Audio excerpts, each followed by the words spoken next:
महांती को श्रद्धांजलि ज्ञापन करने संगे संगे स्मृतिचारण कर कमरेड विष्णु महांती को खूब कम दिन तले सीपीएम पार्टी हेडक्वार्टर में मो सहित साक्षात बहुत दिन पर किंतु आम आशा करूँ हठात चली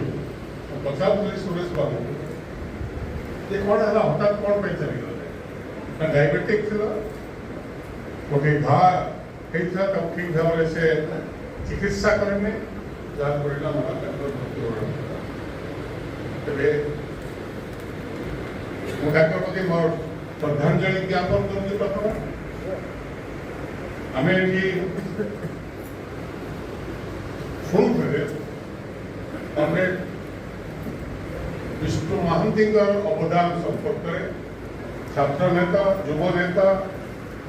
मार्क्सवादी कम्युनिस्ट पार्टी नेता से हिसाब से थोड़े नुहे दुई थर बहुत थर जेल जाइछन्ति विशाल जेल जाइछन्ति इमरजेंसी समय जेल जाइछन्ति एवं श्रमिक मानक भितर केवल कम्युनिस्ट पार्टी सहित जड़ित